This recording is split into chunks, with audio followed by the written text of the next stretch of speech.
ओम नमः सिद्धेभ्य एस सुरासुरमणुसिन्धवन्दितं दोदगादिकं ममलं प्रणमामि वढ्ढमाणं तीर्थं धम्मस्कातारं शेषे पुण्यतीर्थयरि ससौ सिद्धे विशुद्धस्वभावे समणेयणानदंसन चरित तव वीर्यायारे ते सौवे समगम पतेगमेव पतेगम वन्दामि अवट्टन्ते अर्हन्ते मानुषे कीर्ते किच्चा अरिहन्ताणम् सिद्धाणं तरणमो गणहराणं अज्झावैवगाणं साहूणं चैव सौवेसिं तेसिं विशुद्धदंसं प्राणपहारासमं समासेज्य ओवसंपयामि सम्मं जगतोणिवाणसम्पत्ति। प्रवचन सार परमागम चरणा ज्ञान तत्व प्रज्ञापन महाधिकार गाथा 35 पृष्ठ 61। यह गाथा अपन ने शुरू की थी, इस पर चर्चा हम आगे करेंगे। पहले गाथा लेते हैं। जो जान दिसोणाण रावदिणाणेण जान गो आदा प्राणं परिणमदिशयम् अट्ठाणाठिया सौवे। शब्दार्थ लेते हैं। जो जानता है सो वही प्राणम ज्ञान है। प्राणेण ज्ञान से या जानने से आदा आत्मा जान गुणा हवदी ज्ञायक नहीं कहलाता। प्राणम स्वयं परिणमदि ज्ञान स्वयं परिणमित होता है। और सव्वे अट्ठाणठिया और सभी अर्थ पदार्थ वह ज्ञान में स्थित हो जाते हैं। 4 बातें आचार्य देव ने कही हैं। पहली बात है जो जानती सोणाणम। दूसरी बात है प्राणेण आदा जान गुणा हवदी। तीसरी बात है प्राणम स्वयं परिणमदि। और चौथी बात है सव्वे अट्ठाणठिया। ये जो 4 बातें कही, इन बातों का लिंक क्या है पिछली गाथा से? ये बात क्यों कह रहे हैं, इसकी उत्थानिका तो बताओ। जो उत्थानिका लिखी है मैं उस पर कोई कमेंट्स नहीं करूंगा। अपनी जो चर्चा चल रही है उसके अनुसार मैं बात करूं। भाई आचार्य देव को यह बात शुरू क्यों करना पड़ी कि जो जानता है वह ज्ञान है। सामान्यतः बच्चा भी समझता है कि जो जानता है वो ज्ञाता होता है, ज्ञान थोड़ी होता है। समझ गए? तो जानने वाला जब ज्ञाता कहलाता है तो जानने वाले को ज्ञान क्यों कहा आचार्य देव? एक सिंपल सी बात है, किसी को भी इतनी बात समझ में आ सकती है। और कुंद जैसे महान आचार्य, तो इसके लिए पहले आपको ये चीज ध्यान रखना पड़ेगी कि अधिकार का नाम क्या है। ज्ञान तत्व का प्रज्ञापन। ज्ञान तत्व माने कैवल्य या केवल ज्ञान, ठीक है ना? तो उसको समझाना है। तो इसमें जो कुछ भी बताया जा रहा है इस अधिकार में, उसका सीधा रिलेशन किससे है? केवल ज्ञान से है। यहां सामान्य ज्ञान की बात नहीं, ठीक है ना? क्षयोपशमिक ज्ञान की बात नहीं, मोही जीवों के ज्ञान की बात नहीं, ठीक है ना? छद्मस्त जीवों के ज्ञान की बात नहीं। पहली बात तो ये दिमाग में बिठाओ। दूसरी, पिछली गाथा में आचार्य देव ने मुख्य बात क्या कही थी उसको देखो दोबारा। जो सूत्र है वो जिनेंद्र परमात्मा के द्वारा उपदिष्ट होता है। वह पुद्गल द्रव्यात्मक वचनों से निर्मित होता है। उसकी जो ज्ञप्ति है उसी का नाम ज्ञान है। और उसे ही ज्ञान की ज्ञप्ति कहा, सूत्र की ज्ञप्ति कहा गया। तो इसमें तो बात सारी सूत्र की थी, लेकिन सूत्र किसके द्वारा कहा गया? जिनेंद्र। और जिनेंद्र के कहने की कीमत क्यों है? क्योंकि जिनेंद्र केवली परिपूर्ण ज्ञानी, ठीक है ना। तो प्रश्न ये है कि परिपूर्ण ज्ञान जो होता है या परिपूर्ण ज्ञानी जो होते हैं उनकी प्रवृत्ति कैसी होती है, उनका ज्ञान ज्ञेय ज्ञाता रिलेशन जो होता है वो कैसे होता है। जब एक और आप कह रहे हैं कि सूत्र पुद्गल द्रव्यात्मक वचनों से कहा जाता है, तो पुद्गल द्रव्यात्मक वचनों से कहा जाता है तो जिनोपदिष्ट क्यों कहा? उसे जिनेंद्र ने उपदेश दिया ये क्यों कहा?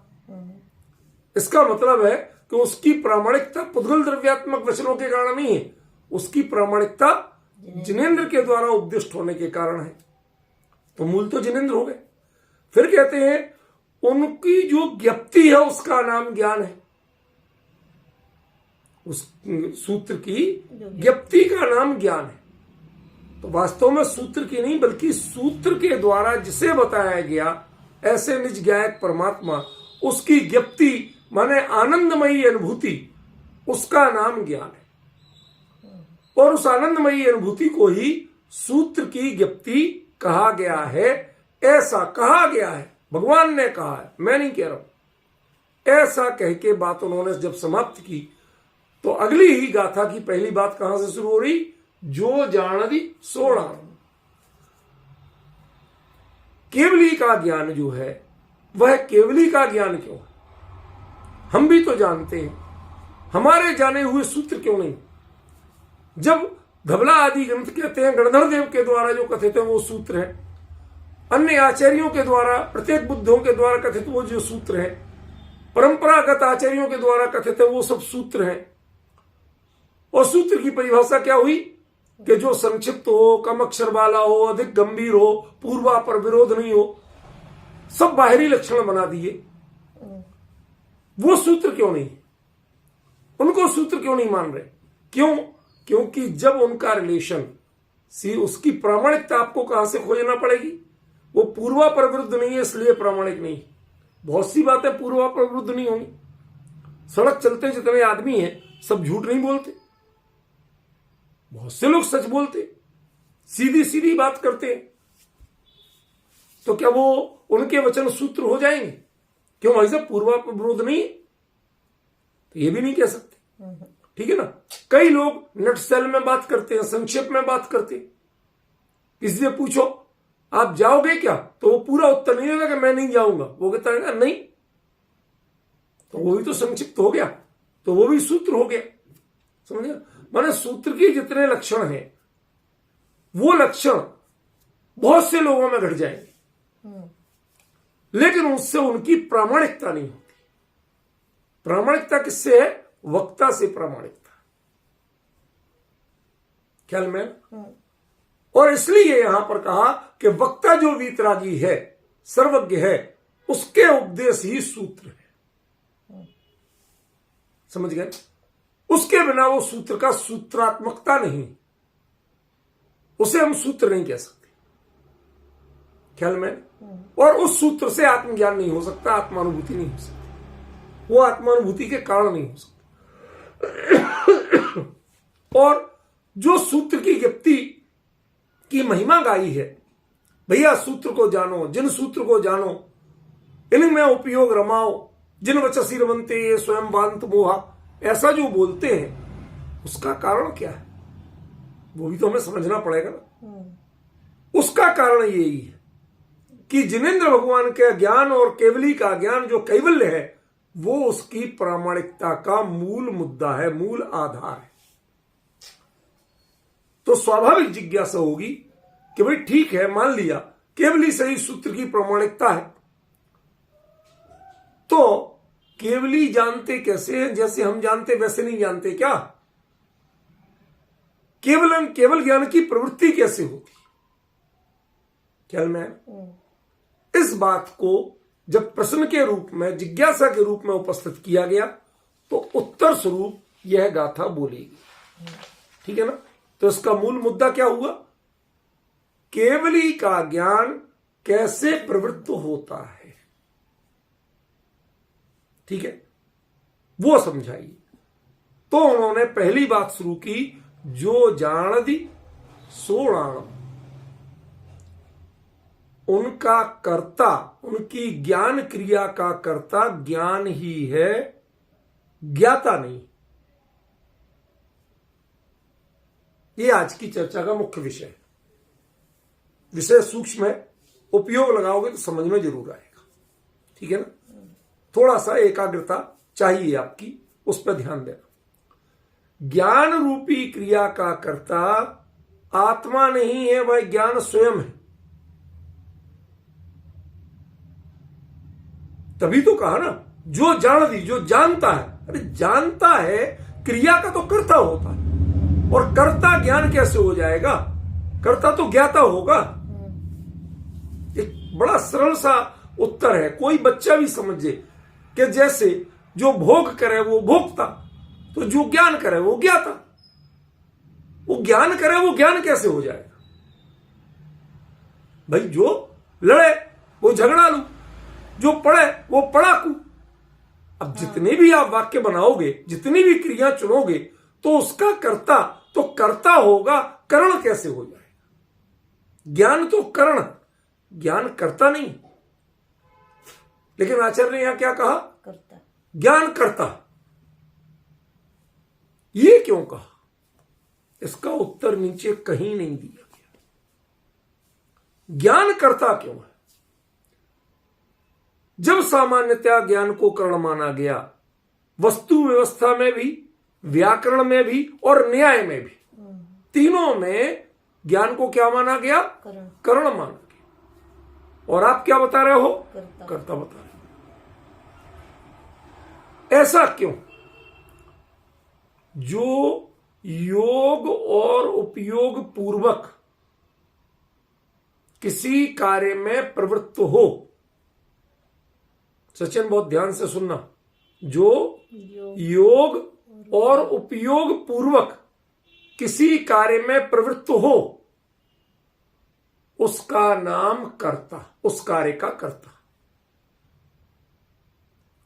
तो केवली जो आत्मा है वह ज्ञायक, वह ध्रुव तत्व क्या स्व या पर के जानने में प्रवृत्त होते हैं?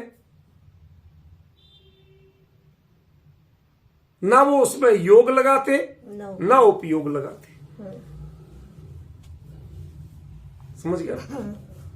वो जानना है मुझे, ऐसा उनके अंदर कोई फीलिंग ही नहीं। यदि ये फीलिंग हो तो नीचे की पंक्ति झूठी पड़ जाएगी, राणम स्वयं परिणमति। अभी वो देर में पहुंचेगी बात, लेकिन ये समझ लो कि इसका सीधा लिंक है।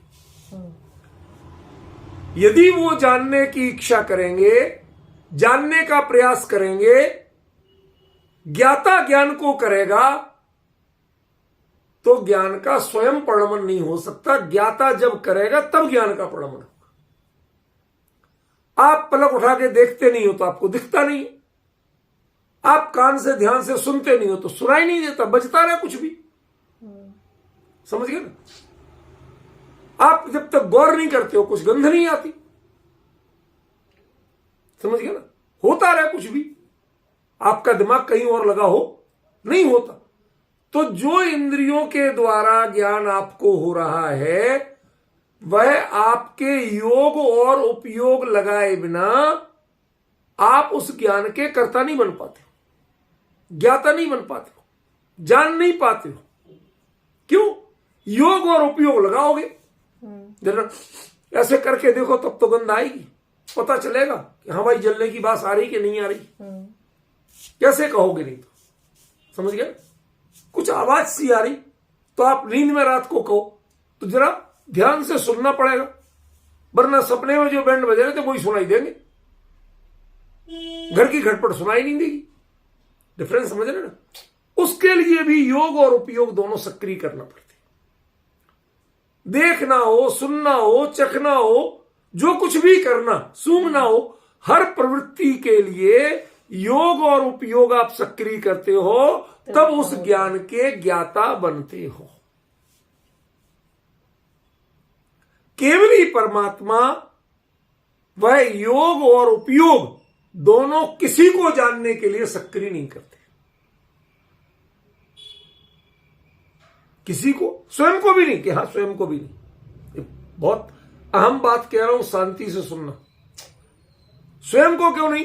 कि स्वयं को जानने का प्रयास अवृत्ति सम्यक दृष्टि से लेकर श्रेणी आरोहण तक सभी करते हैं, लेकिन जो प्रयास करते हैं वो छद्मस्त होते हैं, वो केवली नहीं होते। और जब प्रयास बंद होता है तब वो केवली होते।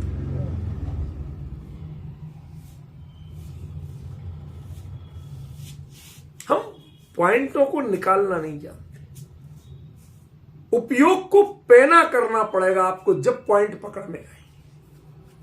यदि उपयोग उतना पैना नहीं करोगे तो पॉइंट पकड़ में नहीं आएंगे। बात सामने है।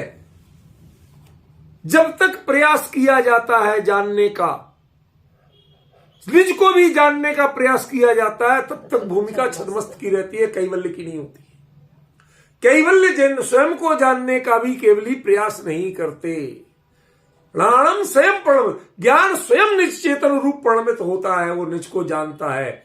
उस ज्ञान को सिखाना नहीं पड़ता, कहना नहीं पड़ता, प्रेरित नहीं करना पड़ता कि तुम ये काम करो।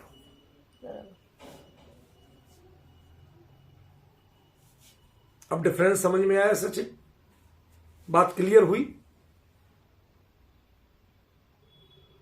इसलिए आचार्य को कहना पड़ा जो जान दी सोड़। ये बात किसकी है? कौन करता है कौन करण है इसकी बात ही नहीं है यहां। आचार्य कहते हैं केवली या कैवल्य की प्रवृत्ति कैसी होती है, केवली का ज्ञान कैसे प्रवृत्त होता है। कहते वो अपने जानन क्रिया का कर्ता स्वयं होता है, केवली को उससे कोई लेना देना नहीं। स्वयं में वो सहज परिणमता है और स्वयं में अवस्थित लोकालोक के पदार्थों को भी सहज जानता है। किसी पे उपयोग गड़ा के नहीं जानता, किसी को प्रयास करके नहीं जानता। इसलिए जो जानता है उसका नाम ज्ञान है, उसका नाम ज्ञाता नहीं। ज्ञाता में वो योग और उपयोग की विशेषता जुड़ जाएगी। और फिर ये नहीं कह सकते कि ज्ञान स्वयं परिणमित होता है, फिर ज्ञाता ज्ञान को परिणमित कराता है। चल भाई उठ, कब तक सोएगा? चल दुकान जाना है, चल ऑफिस जाना है, चल स्कूल जाना है। सबको कान मरोड़ना पड़ेगा। ऐसे ही चल भाई तुझे लोकालोक को जानना है, कान मरोड़ना पड़ेगा, सावधान करना पड़ेगा। वो स्वयं परिणमित नहीं हो सकता। और जो स्वयं परिणमित नहीं होता है ज्ञान, वो कभी कैवल्य रूप नहीं हो सकता, वो कभी केवली का ज्ञान नहीं हो सकता। वो छद्मस्त का ज्ञान होगा, जिसको प्रेरणा देना पड़ती है, जिसको प्रेरित करना पड़ता है, जिसको पुशअप करना पड़ता है, चाहे योग से करना पड़े चाहे उपयोग से करना पड़े।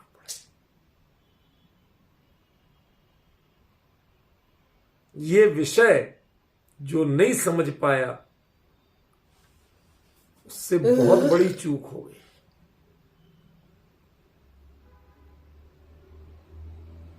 अब समझ में आ रहा है कि उत्थानिका मैंने बदली क्यों। केवली का ज्ञान कैसे परिणमित होता है, ये इसकी उत्थानिका है। केवली का ज्ञान इतना परम पवित्र क्यों है कि जिसके कारण उनके निमित्त से होने वाले पौद्गलिक वचन वो भी सूत्र बन जाते हैं। इतनी पवित्रता उनमें कहां से आ गई? किसने कर दिया उनको इतना? समझ गए कैसे सूत्र की ज्ञप्ति और आत्मानुभूति एक चीज हो जाती है? अतीन्द्रिय आनंद की प्राप्ति और सूत्र की ज्ञप्ति एक हो जाती है। ये कैसे हो जाता है? क्योंकि ज्ञान यदि इतना परम पवित्र नहीं हो, उसकी परिणति इतनी निर्दोष नहीं हो, तो उस पर क्वेश्चन मार्क लगे बिना नहीं रहेगा। छद्मस्त जीव नरकों को जाने तो जरूरी एक सातिर दिमाग है। कहीं बम विस्फोट करना चाहता, क्यों? नारकी कैसे लड़ते हैं, दंगा फसाद कराएगा, ये हमेशा नरकों की पिक्चर देखता, स्वर्गों की पिक्चर देखेगा, ये मौज मस्ती वाला विषयासक्त जीव। इसे 32 चाहिए एक किशोर, इसका दिमाग तो भोगों में लगा हुआ है जब ये स्वर्ग की पिक्चर देखता। अब डिफरेंस समझ रहे? कहीं भी उपयोग अटका नहीं और ज्ञान अपवित्र हुआ नहीं। कहीं भी योग और उपयोग ने प्रेरणा दी नहीं और ज्ञान अपवित्र। फिर वो जो श्रेय है वो कर्ता पे चला जाएगा, करण पे नहीं जाएगा। किस व्यक्ति ने कहां आईईडी लगा के बम विस्फोट किया? तो विस्फोट से जो मरे वो काय से मरे? आईईडी से मरे। बताओ काय से मरे? मेरा प्रश्न समझ में आ रहा? वो तो आदमी कहीं और था, आईईडी का बम कहीं और लगा था, समझ गए ना? वो उससे मर गए, इसमें मेरा क्या दोष? वो कहेगा भाई मैं तो वहां था ही नहीं। कहते तूने योग और उपयोग लगाया था, वहां बम तू ही ने ही प्लांट किया था या करवाया था? समझ गए ना? तूने करवाया था। जब योग और उपयोग लगता है किसी भी कार्य में तो दोषी करण नहीं होता है, दोषी कर्ता होता है। आपने योग और उपयोग लगाया क्यों? आप ज्ञान ईमानदार कब होगा? कि जब स्वयं परिणमति, वो ज्ञान ही ज्ञाता है, मैं उसमें ना योग लगा रहा हूं ना उपयोग लगा रहा हूं, मैं बिल्कुल निष्प्रय हूं।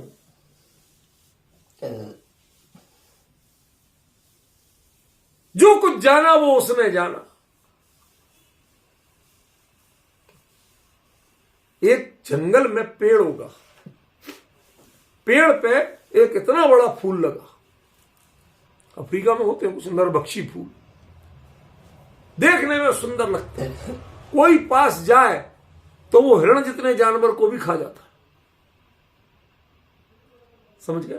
छोटे मोटे भौरों वौरों को तो खा जाना आम बात है, ठीक है। अब वो अपनी सहज प्रवृत्ति से हो रहा है, तो कोई व्यक्ति दोषी है? खुले जंगल में लगा जिसका मालिक कोई नहीं, कोई दोषी है? नहीं। आप अपने घर के बगीचे में वो पौधा कहीं से भी मंगवा के लगाओ, तो तुम जानता था भैया ये किस काम का है? क्या जानता था? मैंने लगाया कि हाँ मैंने लगाया, तो इसका मतलब है तूने किसी न किसी की जान लेने के लिए लगाया। तू मर्डरर है, भले ही किसी का मर्डर नहीं किया हो, तेरा उद्देश्य पवित्र नहीं, तू पवित्र नहीं है, तेरी विचारधारा पवित्र नहीं है, तूने ये काम किया तो किया क्यों?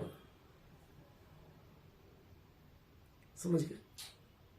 पर का ज्ञान करना, पर का ज्ञान होना, ये एक पवित्रता है।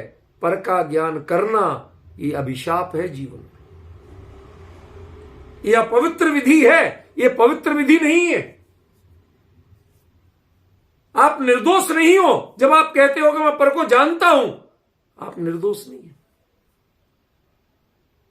मैं तो निज को जान रहा हूं, ज्ञान अपने में परिणमित हो रहा है और उसमें लोकालोक के सभी पदार्थ आकर के स्थित हो रहे हैं, प्रतिबिंबित हो रहे हैं। मैं निज को जान रहा हूं और निज को जानने में आ रहा है, वहां ज्ञान निर्दोष होता है। जब उसका कोई ज्ञाता उस ज्ञान की क्रिया से जुड़ता है, योग से या उपयोग से, वहीं ज्ञान अपवित्र हो जाता है, वहीं ज्ञान दूषित हो जाता है, वहीं ज्ञान आक्षेप के युक्त हो जाता है। और ज्ञान ही नहीं, ज्ञान से जाता ज्ञाता आक्षेप के युक्त हो जाता है। क्यों जानना चाहते आप? क्यों? एक डॉक्टर भी पूरी बॉडी की स्टडी करता है और एक कभी भी पूरी बॉडी की स्टडी करता है कि नहीं करता? कभी भी नक्सिक वर्णन करता है, स्टडी करके करता है, बिना स्टडी किए करता है, और डॉक्टर भी करता है। वो उसमें देह के रूप में नहीं जुड़ता, सौंदर्य के रूप में नहीं जुड़ता, किस अंग का क्या भौतिक या भौतिक उपयोग है इसके रूप में नहीं जुड़ता। वो उसका मात्र ज्ञाता बनता है, इसमें क्या क्या बीमारी कैसे कैसे होती है उसको जानता है, उस पर मोहित नहीं होता। वो जो कुछ जानने में आ रहा है, किताब कहाँ है, जानना है, ऐसा होता है, जान लिया मैंने, लेकिन उस पर वह मुग्ध नहीं होता, उससे उल्टा विरक्त होता है। क्यों? अरे इस देह की जितनी पार्टों को जानोगे खोल के, उतनी विरक्ति जगेगी, अनुरक्ति नहीं जगेगी। खोल के तो देखो, खोल के देखो तो सही एक बार, सारे होश फाख्ता हो जाएंगे। पर मैं किस किस को जान रहे, जिसको जानो और उसकी असलियत साथ में जानने में आ जाए तो वही व्यक्ति दोषी लगने लगता है। सब अपने अपने स्वार्थों से जान रहे हैं, ईमानदारी से कोई आपके प्रति समर्पित नहीं, सबके अपने स्वार्थ जुड़े हुए हैं। वो असल में पोषण अपने स्वार्थ का कर रहे हैं, आप भ्रम से मान रहे हो कि वो आपका पोषण कर रहे हैं।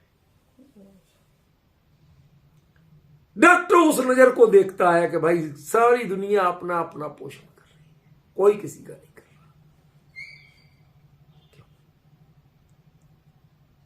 इस चीज से फला बीमारी होती है, वो ज्ञाता है, और आप डंडे लेके पीछे पड़ते हो, इस चीज को हटाओ यहां से, क्या काट के फेंको, हाथ के से यदि जहर फैलता है तो हाथ काट दो। डॉक्टर तो बताता है भाई साहब इससे फैल रहा है, ये परिणाम ऐसा हो रहा है। डिफरेंस समझ रहे हो? जब तक उसमें मोहात्मक प्रवृत्ति नहीं जुड़ेगी, राग द्वेषात्मक प्रवृत्ति नहीं जुड़ेगी, जब तक उसमें एकत्वत्वादि की प्रवृत्तियां नहीं जुड़ेंगी, तब तक ज्ञान ही ज्ञाता है, तब तक आत्मा ज्ञाता नहीं। और जो ही ये प्रवृत्तियां जुड़ेंगी तो ज्ञान मात्र करण रह जाएगा और आत्मा कर्ता बन जाएगा। और जो ही आत्मा कर्ता बनेगा उसी का तो निश्चित समय सार में किया गया। तुम कर्ता मत बनो, कर्ता बनना अपराध है। ज्ञान का प्रणमन ज्ञान में होने दो, ज्ञान के भी कर्ता नहीं बनो, अन्य के तो नहीं बनो, ज्ञान के भी कर्ता नहीं बनो। ज्ञान के कर्ता बनोगे तो तुम बिना मोह के नहीं बन पाओगे।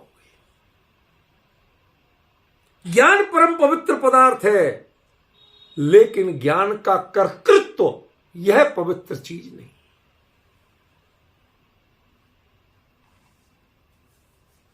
हीरा पड़ा रोड पे, किसकी जेब में रखा जाए उसको हीरे से कोई मतलब नहीं, हीरा को कोई लेना देना नहीं, वो निर्दोष है। लेकिन उसके कारण बहुत से लोग चोर बनते हैं, बहुत से साहूकार बनते हैं, कई थानेदार बनते हैं और कई गिरफ्तार होते। क्यों? आपके अपने भावों के कारण। वस्तु के कारण कहां है?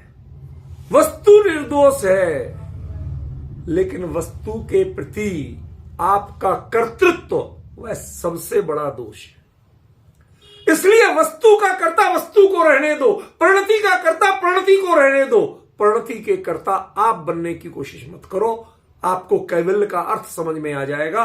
जब तक आप प्रणति के कर्ता बनोगे तब तक आपको कैवल्य का अर्थ समझ में नहीं आएगा। केवल ज्ञान, वो ज्ञान भी अपना कैवल्य अपना स्वयं रखता है, वह ज्ञाता की अपेक्षा नहीं रखता, वह ज्ञेय की अपेक्षा नहीं रखता है। उस ज्ञान की परिणति वह स्वयं की कर्ता है, स्वयं की ही ज्ञाता है और स्वयं की ही ज्ञेय है। उसमें लोकालोक जो झलकते हैं वो उस परिणति में विद्यमान झलकते हैं, वह लोकालोक का भी ज्ञाता होता नहीं। जैसे फोटो में जो आपकी आकृतियां बनती हैं, आप उन्हें देख के मंत्रमुग्ध होते हो कि मेरी फोटो है, लेकिन उसके एक एक परमाणु से पूछो तो फोटो के जो परमाणु थे, जो केमिकल्स थे, उसमें वो केमिकल्स ही पाए जाते हैं, आप उसमें कहीं नहीं। आपका एक परमाणु भी उसमें नहीं है। आप आकार देख देख के मंत्रमुग्ध हो। ऐसे ही लोकालोक उसमें स्थित माने बिल्कुल आपका आकार झलक रहा है, लेकिन लोकालोक उसमें प्रविष्ट नहीं होते। इसलिए फोटो जैसे निर्दोष है, वो आपकी नहीं है। आप झलक रहे हो उसमें, उससे आप प्रमाणित हो रहे हो सीसीटीवी से, लेकिन सीसीटीवी की जो फुटेज है ना, वो उन अणु परमाणुओं की बनी है, वो आपके परमाणु उसमें नहीं है। इसलिए सीसीटीवी को फोड़ने से काम नहीं चलेगा, उसको दोष देने से काम नहीं चलेगा। समझ गए? हम अब दोषी किसको देते हैं? कर्ता दोषी होता है। सीसीटीवी में कहते कर्ता कोई है ही नहीं, उसकी परिणति अपनी सहज स्वतंत्र होती है, उसमें जो झलकता है सो झलकता है, वो झलकाने जाता नहीं। उसकी रेंज से बाहर हो जाओ, आपका कुछ नहीं आएगा उसमें। आप उसकी रेंज में आओगे तो आप झलक रहे हो, वो नहीं झलका रहा। बड़ा गजब का स्वरूप है ये। जो जान दी सोड़ाड़ो, सारी दुनिया पढ़ाएगी आपको जो जान दी सोड़ादा। और कुंद कुंद प्रवचन सार में पढ़ा रहे जो जान दी सोड़ाणम। इसका अंतर, इसका मर्म समझने के लिए बहुत सावधानी चाहिए।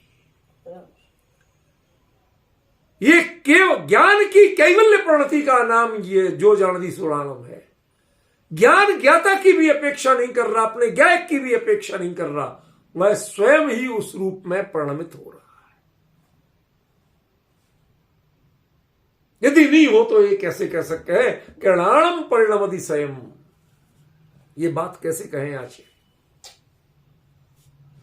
ये बात इसकी सिद्धि के लिए है।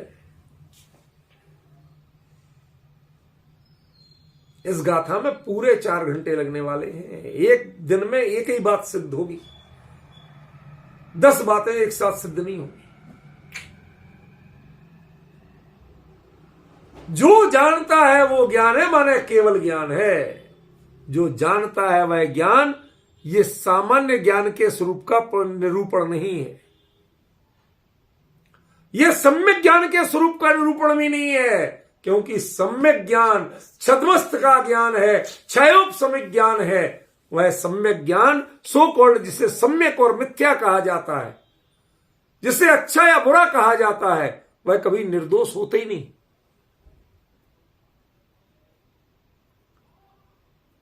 जिसे किसी प्रमाण पत्र की जरूरत नहीं है, निर्दोषता तो वो है। आग में पड़ के सब निर्दोष होते हैं। आग को, सोने को जलाओ, सारी गंदगी जल जाती है, सोना निर्दोष हो जाता है। आग काय से निर्दोष होगी?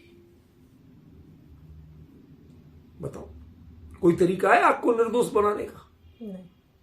वो तो स्वयं निर्दोष तत्व है, उसमें विकार कभी हुआ ही नहीं। आग में दीमक नहीं लगती कि लगती? सीलन आती है आग में? वो भी नहीं आती। कोई इन्फेक्शन होता है? वो भी नहीं होता। वो सबके इन्फेक्शन को दूर कर देंगे,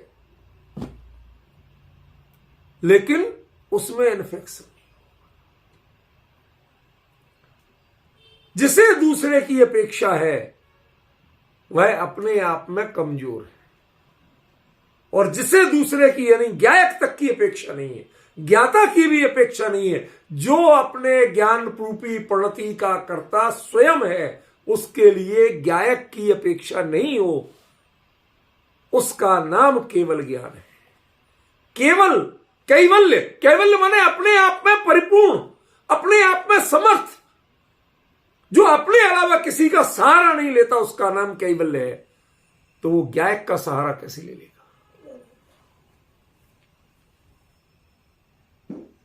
ज्ञायक का सहारा छदमस्त के ज्ञान को लेना पड़ता है। भैया तुम ज्ञायक की अनुभूति करो। ये भेद किसको होता है? ये छदमस्त के ज्ञान को होता है। ज्ञायक की अनुभूति से ज्ञान सम्यक होता है, लेकिन केवल नहीं होता। जब ज्ञान की परिणति स्वयं ज्ञायक का आकार ले लेती है, ज्ञायक की अपेक्षा छोड़ देती है, तब वह ज्ञान की परिणति कैवल्य को प्राप्त होती है। तब उसे केवल ज्ञान कहते हैं। केवल ज्ञान माने लोकालोक का ज्ञान नहीं। केवल ज्ञान माने अनंत स्वाधीन, अनंत परिपूर्णता का ज्ञान, जिसे किसी की अपेक्षा नहीं, जो अपनी दुनिया खुद में बसाए हुए है, जिसे किसी दुनिया की अपेक्षा नहीं, उसका नाम केवल ज्ञान है। वो ज्ञान तत्व की परिपूर्णता है। उस ज्ञान तत्व का प्रज्ञापन इस अधिकार में किया गया। ये तुम अपने ज्ञान की परिणति यदि उसमें ढूंढते हो, अपनी जैसी हरकतें ढूंढते हो, तो तुम्हारी जैसी हरकतें इस ज्ञान तत्व प्रज्ञापन में कहीं नहीं मिलना। और जहां मिलेंगी वहां कुंद कुंद आक्षेप कर रहे होंगे, आगे आने वाली है, कुछ गाथाओं बाद आएंगी। सब पर के जानने में क्या तकलीफ है, पर आत्मा में क्यों नहीं आता, सारी प्रश्न आएंगे आगे, वो कुंद कुंद समझाएंगे। लेकिन यहां जो बता रहे हैं वो विशुद्ध ज्ञान की, वह केवल ज्ञान है। केवल ज्ञान का भ्रम निकाल दीजिए। केवल ज्ञान माने लोकालोक का ज्ञान। केवल ज्ञान माने केवल ज्ञानावरणी के अभाव से होने वाला ज्ञान। ये पूरी तरह से भ्रामक शिक्षा आपको दी गई है। वायरस घुसा गए हैं आपके दिमाग में केवल ज्ञान के स्वरूप के बारे में। और अभी किसी से पूछने जाओ तो क्या उत्तर दोगे सचिन? बच्चा पूछे केवल ज्ञान किसे कहते हैं पापा, हमें लिखना है परीक्षा में। तो जो लोकालोक को जानता है, जो समस्त द्रव्यों को, उनकी समस्त पर्यायों को जानता है, उसका नाम केवल ज्ञान। टेक्निकली कि जो केवल ज्ञानावरणी के अभाव से उत्पन्न होता है उसे केवल ज्ञान कहते हैं। माने आगम जितनी परिभाषाएं सिखाता है, कुंद कुंद प्रवचन सार में उन परिभाषाओं को टोटली उपेक्षित करते। वो कहते मैं जानता ही नहीं। वहां जो केवल ज्ञान में देख के आया उसमें ना केवल ज्ञानावरणी का अभाव था, ना उसकी कृपा से हुआ था वो, और ना वो लोकालोक को जानने के लिए प्रवृत्त हुआ था। वह लोकालोक को जान के खुश भी नहीं था। उसकी प्रणति लोकालोक के अधीन नहीं थी, लोकालोक की अपेक्षा रखने वाली नहीं थी। तो कैसी थी कि जो जानती सोणाणम, वो अपना ज्ञाता स्वयं थे। वह किसी की कृपा से नहीं हो रहा था, किसी की अपेक्षा से नहीं हो रहा था, किसी की मदद लेके नहीं हो रहा था। ये ज्ञान का कैवल्य है। उसका नाम केवल ज्ञान ऐसे नहीं पड़ गया। ध्यान रखना, कैवल्य सिर्फ 2 गुणों की परिणति में होता है। मैंने आपको रहस्य बताया था।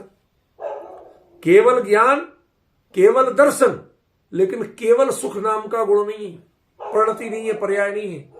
केवल वीर्य नाम की नहीं। ये केवल शब्द सुख और वीर्य में लागू नहीं होता। उनके साथ अनंत ज्ञान के साथ भी लागू होता है। अनंत दर्शन के, अनंत चतुष्टय कहते नहीं, लेकिन वो अनंतता आप उसको नाम देते हैं अपने हिसाब से, वो नाम नहीं लेता। नहीं आया समझ? चक्रवर्ती के 9 निधि और 14 रत्न होते हैं कि नहीं होते? ये आपकी परिभाषाएं हैं। क्या भरत 9 निधि और 14 रत्नों को संभालते बैठता था? नहीं। किसी दिन कोई कम तो नहीं हो गया, हिसाब लगाता था? उसका उपयोग कहां था? प्रभु तीर्थंकर आदिनाथ स्वामी की दिव्य ध्वनि में। मैं वो सुनना चाहता, मुझे इनसे कोई, वो तो चक्ररत्न को ही दुत्कारने को तैयार। जा भैया जा, छोड़ के जा, मुझे नहीं बनना चक्रवर्ती, मैं बिना ही चक्रवर्ती के अच्छा, ये पुण्य मुझे नहीं चाहिए। तो जो चक्र रत्न को ही तिरस्कार करता हो वो अन्य रत्नों का सत्कार कैसे करेगा? समझ रहे? आपकी परिभाषा में चक्रवर्ती के 9 निधि 14 रत्न होते हैं। कोई लालची लोभी कंजूस आदमी हो तो रात दिन सो तक नहीं सके, उनकी चौकीदारी करे। अरे कोई ले नहीं जाए भाई, एक आध घट नहीं जाए।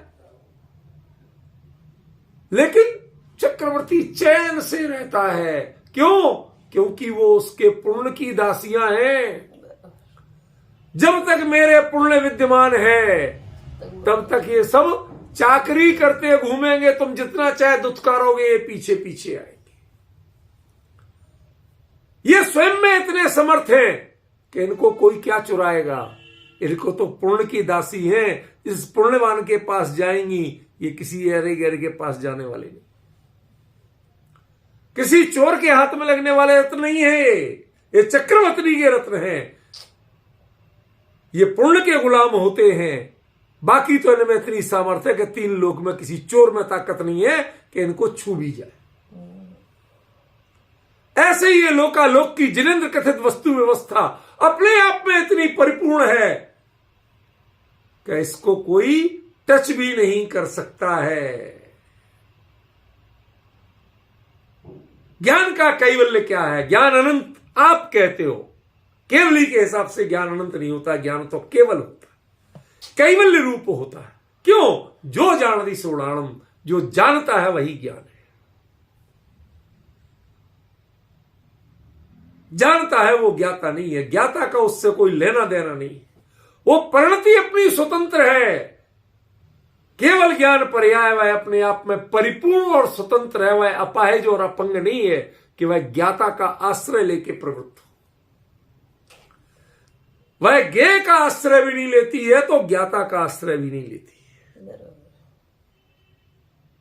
यह समझाने के लिए आचार्य को लिखना पड़ा जो जानती सोणाणम। एक वाक्य में क्या क्या नहीं कह दिया हो। समझ रहे हो आप लोग? एक वाक्य है और एक वाक्य में 3 लोक के अनेकों संदर्भों को खोल के रख दिया। द्वादश अंग के अनेकों ऐसे पक्षों को खोल के रख दिया जिनको आप समझ नहीं पा रहे हो, जिनको आप पहचान नहीं पा रहे हो। उनको पहचानने की प्रेरणा दे दी आचार्य ने। समझिए सचिन क्या कहा? समझ में आ रहा है? कितने बड़े मंत्र दे दिया यहां पर।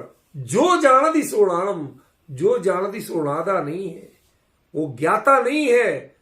जो ज्ञाता बनेगा वह योग और उपयोग से उसका कर्ता बनेगा।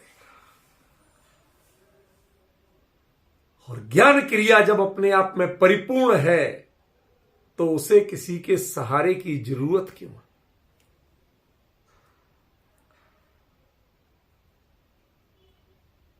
आप किसी की वल्दियत से जाने जाएं। Do you know about the बल्दियत? वल्दियत, वल्दियत मीन्स सन ऑफ।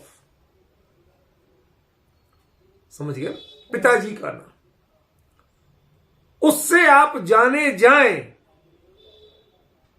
ये लोक रूढ़ी हो सकती है, लेकिन जब किसी को जॉब दिया जाता है तो आपके नाम के आगे सन ऑफ लिखते कि नहीं लिखते? लिखते। तो तनख्वाह 2 की दी जाती कि 1 की?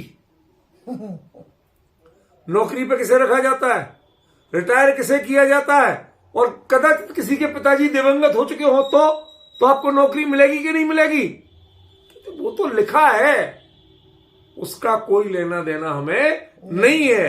यदि हमारे यहां घपला करोगे तो जेल तुम जाओगे, पिताजी नहीं जाएंगे। और बढ़िया काम करोगे तो पुरस्कार भी तुम्हें मिलेगा, पिताजी को नहीं मिलेगा। वो तो लिखा जाता है। ऐसे ही ज्ञायक है, वो लिखा जाता है। लेकिन केवल ज्ञान की परिणति, ज्ञान का कैवल्य जहां हो गया, ज्ञान की परिणति जहां अपने आप में कैवल्य को प्राप्त हो गई, परिपूर्णता को प्राप्त हो गई, उसके बाद उसे ज्ञाता की भी अपेक्षा नहीं होती है। वह अपना ज्ञाता स्वयं होता है। छद्मस्थ और केवली में अंतर क्या है? सुनो जरा, शांति से सुनो। क्या अंतर है छद्मस्थ और केवली में? छद्मस्थ की परिणति में ज्ञान, ज्ञाता और ज्ञेय का भेद आपके विकल्प में नहीं आता, रहता है लेकिन उद्योत न अनुभव में दिपे। जहां ज्ञान, ज्ञाता, ज्ञेय को न विकल्प अनुभव में दिपे। चिद भाव कर्म चिदेश करता चेतना क्रिया तहां। भेद तो है ना, चिद भाव कर्म है, चेतना करता है, वो चिदेश करता है चैतन्य, और चेतना क्रिया है। आप छद्मस्त अवस्था में उसी ज्ञायक का अनुभव करते समय ये भेद बना रहता है। इसलिए वो ज्ञान उस ज्ञायक को जानते हुए भी कभी कैवल्य के प्राप्त नहीं होता है। क्यों? क्योंकि उसकी पहचान उसके कारण है। लड़के को नौकरी तो अपने से मिली, बाप अनपढ़ था और बेटा आईएएस बन सकता कि नहीं बन सकता? बन सकता है। नहीं रुकेगा, लेकिन उस आईएएस की शादी होना होगी तो जरा बाप को आगे रखना पड़ेगा। फिर उसकी जो वंशावली बोली जाएगी वो बाप के नाम से बोली जाएगी। कई लोग इसलिए भी शादी कर रहे थे, भाई साहब तुम तो आदमी बहुत बढ़िया हो, लेकिन क्या करें, हमें तो समधी तो कहलाएगा, वो तो अनपढ़ है, झाड़ू लगाता था पहले, मैं कैसे करूं? समस्या तो आएगी। आई समस्या कि नहीं आई? क्यों आई? जब आपने ज्ञाता की अपेक्षा रखी। छद्मस्त जीव जब तक ज्ञाता की अपेक्षा है तब तक उनका ज्ञान कैवल्य को प्राप्त नहीं होता, तब तक उनका ज्ञान भी छद्मस्त रहता है। टांगे हमारी हैं लेकिन उंगली तो बाप की पकड़ी हुई है। चल हमारे पैर रहे हैं लेकिन उंगली बाप की पकड़ी हुई है। परिणति स्वयं परिणमत होती है, लेकिन ज्ञायक का अवलंबन ले रही हूं मैं, वह अपने आप में शुद्ध नहीं होती। और केवली की परिणति, केवली का ज्ञान, वो अपने आप में परिशुद्ध कांचन तत्व होता है, वो अपने आप में परिपूर्ण होता है। उसे ज्ञायक की उंगली पकड़ने की जरूरत भी नहीं होती, वो अपना ज्ञाता स्वयं होता। इसीलिए उसके ज्ञान को कैवल्य कहा गया। यह उस ज्ञान की चर्चा है, उस ज्ञान तत्व की चर्चा है। यह हमारे आपके ज्ञान तत्व की चर्चा नहीं, यह सामान्य ज्ञान तत्व की चर्चा नहीं है, यह निगोदिया के ज्ञान तत्व की चर्चा नहीं है। क्या अद्भुत विषय है। हमने जिन चीजों को सोचा नहीं, समझा नहीं, प्रयास नहीं किया। समय सार आपको प्रेरित करता है, इनको भूल जाओ, इनको भूल जाओ, मैं तो ज्ञायक मात्र हूं, ये रटो। क्यों रटा रहे मुझे? यदि मैं ज्ञायक मात्र हूं तो मुझे रटने की जरूरत क्या? यदि मेरा स्वरूप यही है तो मुझे रटने की जरूरत क्या है? मुझे अन्य का विकल्प तोड़ने की जरूरत क्या है? कुछ हटाए बिना और कुछ पकड़े बिना मेरी गति क्यों नहीं होती? विकल्पों को हटाते हो और ज्ञायक को पकड़ते हो तब तुम्हारी गति होती है। केवली के ज्ञान में ना विकल्पों को हटाया जाता है और ना ज्ञायक का अवलंबन लिया जाता है, वह स्वयं में ज्ञायक रूप ही है। और उसकी परिणति की निर्मलता में लोकालोक प्रतिबिंबित होते हैं। इसलिए वह सर्वज्ञ यदि कहा जाता है तो कोई अपराध नहीं है, उसके बावजूद वह निरपराध तत्व है, कांचन तत्व है, उसमें कहीं कोई दोष प्रवेश किया नहीं। क्या अद्भुत रूप है। सच बताऊं सचिन, कई बार ऐसा लगता है कि कुंद कुंद ने यदि प्रवचन सार नहीं लिखा होता तो इन बहुत सी चीजों को तो हम जान ही नहीं रहे थे। हम तो सब करप्ट चीजें पढ़ रहे थे, करप्ट फीडिंग हो रही थी हमारे दिमाग में। जो तीन लोग के सकल द्रव्य के गुण अनंत पर्याय अनंता, जाने एक ही काल प्रकट केवली भगवंता। हमें लगता है ये तो सब करप्ट बातें हैं, हमें क्या पढ़ाया जा रहा था? ये तो खुद नहीं जानते केवल ज्ञान किसे कहते हैं, केवली किसे कहते हैं। ये हमें क्या पढ़ाएंगे और हम इनसे क्या पढ़े? पराजयन दर्शन के किसी विद्वान से कह दो तो वो कहेगा बावला है, केवल ज्ञान मन लोकालोक का ज्ञान नहीं है तो क्या है? अरे उनका नाम ही सर्वज्ञ है, सर्वम जानाति थी सर्वज्ञ। वो ज्ञान ही जिसका सर्वस्व है, लोकालोक उसका सर्वस्व नहीं। जिस ज्ञान में ज्ञान के अलावा अन्य कुछ नहीं है, उसे ज्ञाता की भी अपेक्षा नहीं है। वह अपना ज्ञाता भी कुछ है, खुद है, अपना ज्ञान भी खुद है, अपना ज्ञेय भी खुद है, सब कुछ। और जब वह स्वयं ही है तो नाम देने की जरूरत क्या? क्यों नाम दिया जाए? ये विवक्षाएं कहां से आई आपके पास ज्ञाता ज्ञान और ज्ञेय की? जो जानती सोड़ाणम, खत्म बात हो गई। जो जानता है वो ज्ञान है। केवली का आत्मा कभी जानने की चेष्टा नहीं करता और केवली के ज्ञान परिणति को आत्मा की या ज्ञेय की अपेक्षा नहीं होती है। वह जो कुछ भी जानता है वह स्वयं से जानता है, स्वाधीनता से जानता है, संपूर्णता से जानता है, अधूरेपन में न जानता है, न अपाहिज होके चलता है। जिसकी परिणति अपाहिज नहीं है उसका नाम केवल ज्ञान है।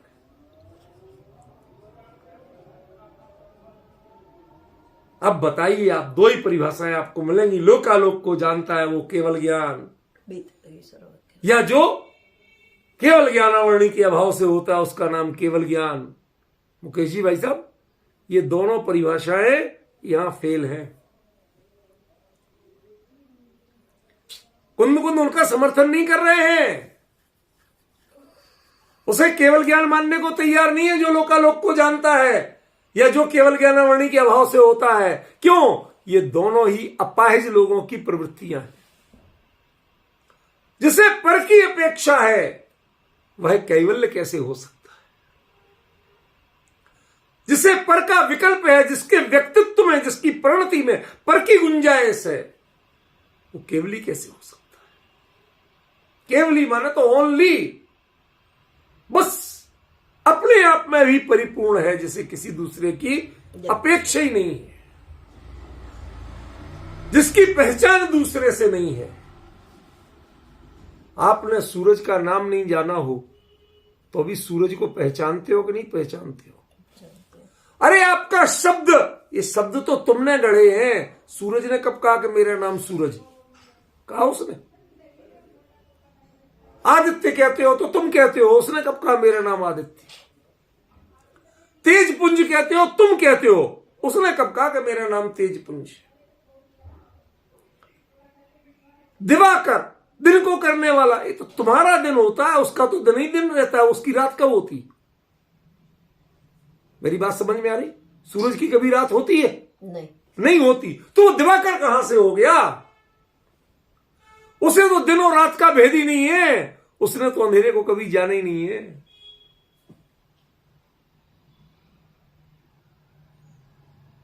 जिसे उसकी पहचान नहीं, उन नामों से आप उसका परिचय कराते हो। हमें लगता है कहीं ना कहीं ये बहुत अपंगता है, वैचारिक दरिद्रता है। केवल ज्ञान की परिणति, केवल ज्ञान के स्वरूप का जो परिचय कुंद ने यहां दिया, वो केवली के सानिध्य के अलावा कहीं मिल नहीं सकता। इससे प्रमाणित होता है कुंद साक्षात केवली के दर्शन करके आए थे। वो पूरा अपनी नजरों में भर के तब ये बोल रहे हैं, तब ये लिख रहे हैं प्रवचन सर।